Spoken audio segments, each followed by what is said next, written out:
ఇప్పటికి కూడా ఉమ్మడి వరంగల్ జిల్లాని చూసుకుంటే ఇటు బీఆర్ఎస్ నేతలు వలసలు ఉంటాయి మళ్ళీ అని చెప్పేసి అంటున్నారు. ఇప్పుడు మామూలుగా వలసలు ఉంటాయా ఉన్నాయండి, ఉండటానికి ఏమున్నది. బీఆర్ఎస్ పార్టీ ఇక్కడ ఎవరున్నారు అంత కంటెస్టెడ్. ఇప్పుడు మొత్తం కూడా అది కూడా జనగాము ఒకటి మాత్రమే ఉన్నది అనుకుందాం, మిగతా ఏం లేవు కదా మన దగ్గర. ఇప్పుడు ఎమ్మెల్సీ ఎలక్షన్లు వచ్చినాయి. ఎమ్మెల్యే ఎలక్షన్లో ఒక పల్ల రాజశేఖర ఒక జగదీష్ రెడ్డి ఇద్దరు ఎమ్మెల్యేలు మూడు జిల్లాలు కలిపి 34లో 2 మాత్రమే మేము ఉన్నాం. సో మిగతా వాళ్ళందరూ కాంగ్రెస్ వాళ్ళే ఉన్నారు, మిగతా వాళ్ళందరూ కూడా. అయినా కూడా గతంలో దిలీప్ కుమార్ 2 సార్లు, తర్వాత పల్లరాజేశ్వర 2 సార్లు గెలిచినాం కాబట్టి సీటు మాది. కాబట్టి ఈ సీటును దక్కించుకోవాలనే ఆలోచనతోటి మేమందరం కూడా సీటు ఎమ్మెల్సీ కాబట్టి నల్గొండ ఎమ్మెల్సీ గ్రాడ్యుయేట్స్ ఎమ్మెల్సీ దక్కించుకోవాలనే ఆలోచనతో మేము ముందుకెళ్తాం. ఇట్లా లోక్సభ మొన్న జరిగిన ఎలక్షన్లో రిజల్ట్ ఎలా ఉండబోతుంది Warangal parliament? So Warangal parliament silent voting జరిగింది. అది తప్పకుండా మాకు అనుకూలంగా వస్తుందని మేము ఎదురు చూస్తూ ఉన్నాం. సో ఎందుకంటే రెండు కూడా, ఇది central government, state government, 2 ruling గవర్నమెంట్కు ఒకే ప్రతిపక్షంగా మేము ఉన్నాం. 2 పార్టీలకు ప్రతిపక్షం మేమే. తర్వాత తెలంగాణ అస్తిత్వం కోసం కానీ, తెలంగాణ హక్కుల కోసం కానీ, తెలంగాణ అవసరాల గురించి పార్లమెంట్లో మాట్లాడే జవసత్తులు ఎవరికి ఉన్నాయంటే ఓన్లీ బీఆర్ఎస్ వాళ్ళకి అవుట్ రైట్గా ఉన్నది. కాంగ్రెస్ వాళ్ళు తెలంగాణ మాట ఎత్తారు, బీజేపీ వాళ్ళు తెలంగాణ మాట ఎత్తారు. అది జాతీయ పార్టీలు కాబట్టి. సో ఆ బాధ్యత మొత్తం కూడా బీఆర్ఎస్ పార్టీలు ఉంది. మాకు తెలంగాణ మొత్తంలో కూడా మంచి సీట్లు వస్తాయని అనుకుంటున్నాం. తప్పకుండా వరంగల్ కూడా గెలుస్తానికి అవకాశం ఉంది. గెలుస్తారా ఇప్పుడు ఎమ్మెల్సీ సిట్టింగ్ సీటు? సో తప్పకుండా గెలవాలి. మొత్తము 4,65,000 ఓట్లు అట్లా ఉన్నాయి. సో వరంగల్నే దాదాపు 65,000 ఓట్లు ఉన్నాయి వరంగల్. అందుకనే అభ్యర్థిని కూడా వరంగల్కి సంబంధించిన అభ్యర్థిని పెట్టడం జరిగింది.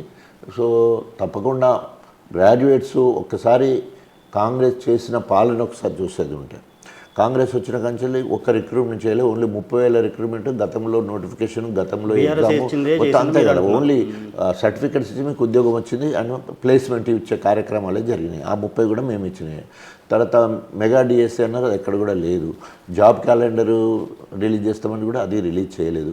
ఎక్కడ కూడా నిరుద్యోగ భృతి అన్నాడు, 4,000 రూపాయలు నిరుద్యోగ భృతి అన్నాడు, అది కూడా చేయలేదు. కాబట్టి ఇప్పుడు గ్రాడ్యుయేట్స్ అందరూ కూడా చాలామంది కూడా నిరుద్యోగులు ఎక్కువ. ఇక్కడ పర్సన్ చూస్తారనుకుంటా, పార్టీల కంటే ఎక్కువ పర్సనే చూస్తారనుకుంటా. డెఫినెట్గా ఇప్పుడు నేను చెప్పిన కదా, రాజశేఖర రెడ్డి గెలిచిండు, అంతకుముందు దిలీప్ కుమార్ గెలిచిండు అంటే పార్టీ బ్యాక్గ్రౌండ్ తప్పకుండా. వీళ్ళు ఏ పని చేయాలన్నా కూడా ఎమ్మెల్సీ పోయి ఎవరి దగ్గర పని చేయాలా, మళ్ళీ వాళ్ళ పార్టీ ద్వారానే పని చేయాల్సిన అవసరం ఉంటుంది. కాబట్టి వ్యక్తి కంటే ఎక్కువ వ్యక్తి అందరినీ కలవలేడు. సో అఫ్కోర్స్ వ్యక్తి ఇమేజ్ కూడా అవసరమే, కానీ బ్యాక్గ్రౌండ్ పార్టీ అనేది కూడా చాలా ముఖ్యం. ఎందుకంటే పోయినసారి పల్లరాజశేఖర్ గెలిచినప్పుడు తీన్మార్ మల్లన్న ఇండిపెండెంట్గా దాదాపు 4-5 నెలలు పాదయాత్రలు చేసుకుంటూ కార్యక్రమం వచ్చింది. ఇప్పుడు మళ్ళీ కాంగ్రెస్ పార్టీ నుంచి ఆయన పోటీ చేస్తూ ఉన్నాడు. ప్రేమేందర్ రెడ్డి బీజేపీ నుంచి చేస్తాం. చాలామంది ఇండిపెండెంట్లు కూడా ఎక్కువ మంది చేస్తారు. సో అంతమంది ఉన్నారు. కాబట్టి అల్టిమేట్గా పార్టీ బ్యాక్గ్రౌండ్, వ్యక్తి ఇమేజ్ 2 కలిసి గెలిచడానికి అవకాశం ఉంటుంది.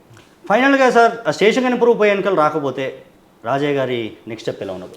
సో 100% నేను ముందే చెప్పాను, నియోజకవర్గ ఇన్ఛార్జి బాధ్యత, నియోజకవర్గ ప్రజలకు సేవ చేసే అవకాశం నెంబర్ 1. నెంబర్ 2, రేపు రాబోయే లోకల్ బాడీస్, సర్పంచి, ఉప సర్పంచి, వార్డు మెంబర్లను గెలిపించే బాధ్యత నా మీద ఉంటుంది. రెండోది ఎంపీటీసీ, జెడ్పీటీసీ, ఎంపీపీలను గెలిపించే బాధ్యత, జిల్లా పరిషత్ చైర్మన్ కూడా చేసే బాధ్యత నా మీద ఉంటుంది. కాబట్టి ఇది ఎక్కువ బాధ్యత. సో వాళ్ళు గెలిస్తేనే పార్టీ ఫౌండర్స్ వాళ్ళందరూ కూడా పార్టీ క్యాడర్ మంచిగా పెరుగుతుంది. రేపు ఎప్పుడు నా ఎలక్షన్లు ప్రజాస్వామ్యబద్ధంగా ఎన్నికల కమిషన్ ఎప్పుడు పెడుతుంది అనేది 6 నెలలకు ఒకసారి బై ఎలక్షన్లు జరుగుతాయి. సో ఇప్పుడు ఒకవేళ దానం నాగేందర్ ఒకవేళ ఎంపీగా గెలుతారా, ఒకవేళ కనుక గెలితే అది కూడా బై ఎలక్షన్ రావాల్సి ఉంటుంది, అది కూడా బై ఎలక్షన్ అవుతుంది. లేదా ఈ ముగ్గురు రాజీనామా చేయలేదు కానీ వీళ్ళు రాజీనామా చేస్తే ఎలక్షన్ వస్తుంది. లేదా వాళ్ళు డిస్క్వాలిఫై అవుతారు. సుప్రీంకోర్టు జడ్జిమెంట్ ప్రకారం వాళ్ళని డిస్క్వాలిఫై చేస్తే 6 సంవత్సరాలు డిస్క్వాలిఫై. సో 6 సంవత్సరాలు డిస్క్వాలిఫై కాకుండా వీళ్ళు రాజీనామా చేసడానికి అవకాశం ఎక్కువ ఉంటుంది. సో ఎందుకంటే వాళ్ళు ఒక పార్టీ సింబల్ మీద గెలిచిన వాళ్ళు కాబట్టి, సో డెఫినెట్గా they force to do resignation. అట్లా అసలైన తొలి వెలుగు. ఫాలో వాట్సాప్ @తొలి వెలుగు official.